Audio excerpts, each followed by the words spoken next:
ప్రజల సొమ్ము, ప్రభుత్వం సొమ్ము కదా. ఆ విషయం సొంత సెలనే చెప్తుంది కదా. ఆ విషయం హరీష్ రావే ఒప్పుకున్నాడు కదా. ఇది దోసుకుంటుంది వాస్తవమే. ఆనాడు మా మావ కేసీఆర్ను కేటీఆర్ ఇదంతా చేసింది, నాకు సంబంధం లేదని కమిషన్ ముందర విచారణలో ఒప్పుకున్నాడు కదా. సేమ్ టైం కవిత కూడా అంటుంది కదా అవినీతి జరిగింది వాస్తవమే, కానీ హరీష్ రావు దోపిడీ చేసిండు. ఆనాడు మంత్రిగా ఉన్నాడు హరీష్ రావే దీన్ని దోసుకున్నాడని చెప్తుంది కదా. మరి దీంట్లో నేను ప్రభుత్వం విచారణయంగా, కమిషన్ విచారణయంగా సొంతంగా మీ ఇంట్లో వాళ్ళు హరీష్ రావు ఒక దిక్కు, కవిత ఒక దిక్కు ఒప్పుకుంటున్నారు కదా. దీని సంగతి నేను అడుగుతున్నా కేటీఆర్.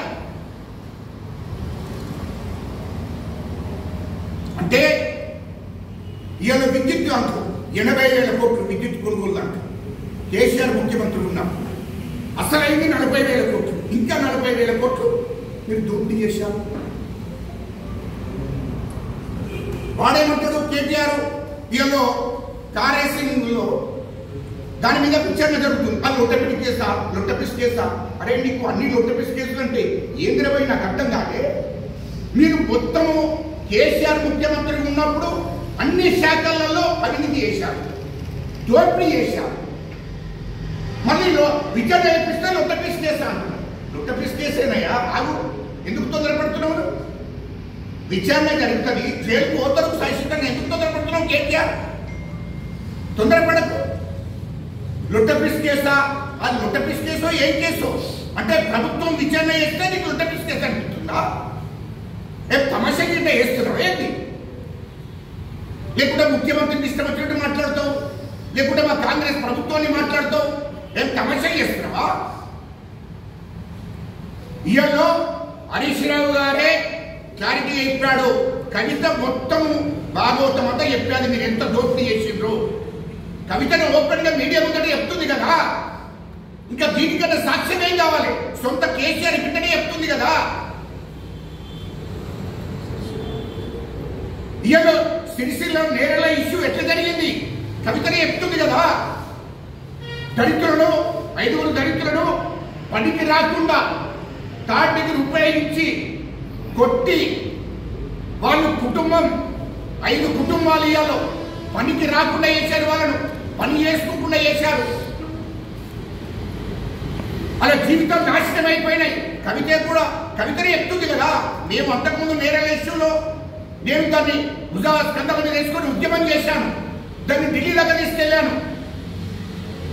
అప్పుడేమో అబద్ధం అని చెప్పారు, ఇవాళ కవితనే ఒప్పుకుంటుంది కదా. అంటే వాస్తవాలు నీ కుటుంబం నుంచే బయటకు వస్తున్నాయి. కేటీఆర్ ఎందుకు తొందరపడుతున్నావే?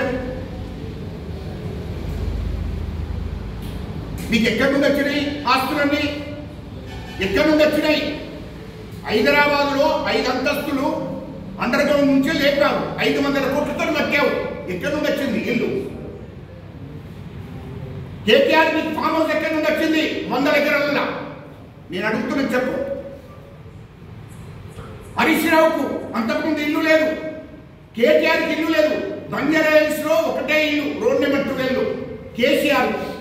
ఆ ఒక్కిట్లనే కేసీఆర్ ఉండేవాడు, వాళ్ళ కుటుంబం ఉండేది.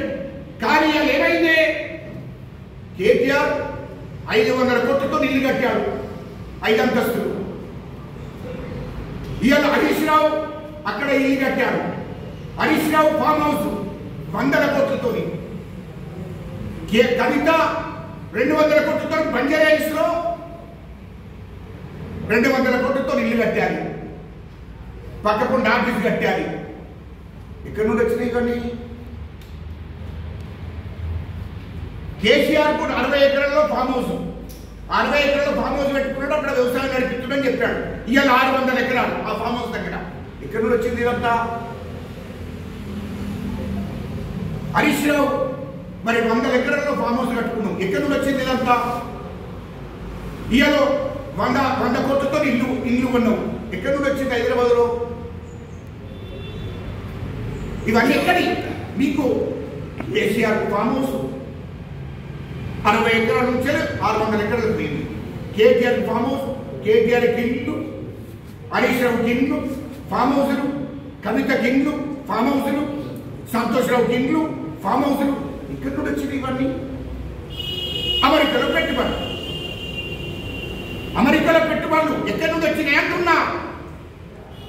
అమెరికాలో 40,000 కోట్ల పెట్టుబడి పెట్టాడు కేటీఆర్. ఎక్కడి నుండి వచ్చింది అని అంటున్నా. అది ఎక్కువ మొదలు. దుబాయ్లో 25,000 కోట్లతో దుబాయ్లో పెట్టుబడి పెట్టావు పెద్ద కంపెనీలు. ఎక్కడి నుండి వచ్చింది అని అంటున్నా. లండన్లో 20,000 కోట్లు పెట్టుబడి పెట్టావు. ఎక్కడి నుండి వచ్చింది అది? అది ఎక్కువ మొదలు. కవిత ఇవాళ దుబాయ్లో 3 ఇళ్ళు కొన్నది 500 కోట్లతో. ఎక్కడి నుండి వచ్చింది? ఆమె 20,000 కోట్లు పెట్టుబడి పెట్టింది దుబాయ్. ఎక్కడి నుండి వచ్చింది ఇదంతా? ఇవాళ హరీష్ రావు సింగపూర్లో 25,000 కోట్ల పెట్టుబడి పెట్టాడు కంపెనీలో. ఎక్కడి నుండి వచ్చింది? అది ఎప్పుడు ప్రజలకి మాకు ఇప్పుడన్నా ఇది తెలంగాణ ప్రజల సొమ్ము కదా. ఎక్కడి నుండి వచ్చింది అంటున్నా.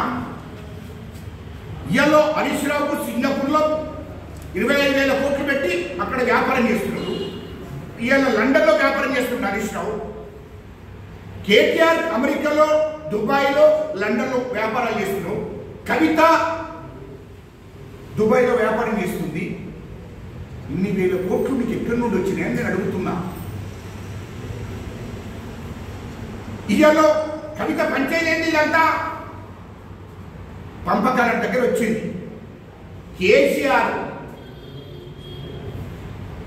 ఇవాళ హైదరాబాద్ చుట్టూ 30,000 ఎకరాల భూమి, హైదరాబాద్ చుట్టూ 30,000 ఎకరాల భూమి.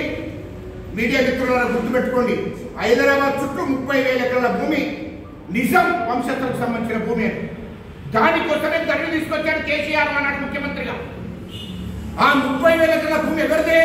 నిజాం వంశస్థులకు సంబంధించిన భూమిని 30,000 ఎకరాల భూమి హైదరాబాద్ చుట్టూ కేసీఆర్ బినామీ, కేటీఆర్ బినామీ, హరీష్ రావు బినామీ, కవిత బినామీ, సంతోష్ రావు బినామీ. 30,000 ఎకరాల భూమి హైదరాబాద్ చుట్టూ. ఎక్కడి నుండి వచ్చింది రవి?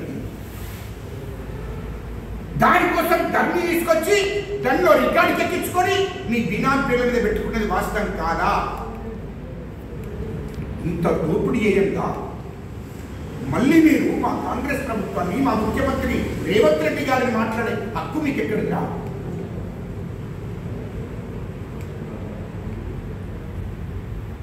ఎక్కడిది ఇదంతా అని చెప్తున్నా, అడుగుతున్నా.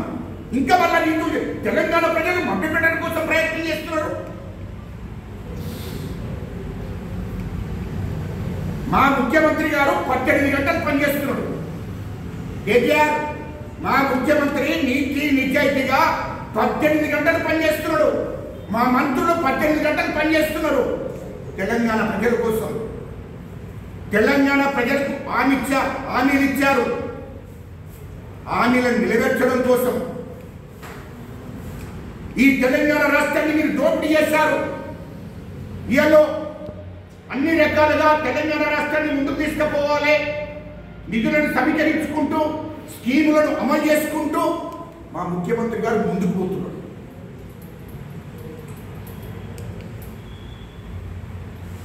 తెలంగాణ ప్రజల కోసం పోతున్నాడు. ఇది ప్రజా పరిపాలన. మా ముఖ్యమంత్రి గారు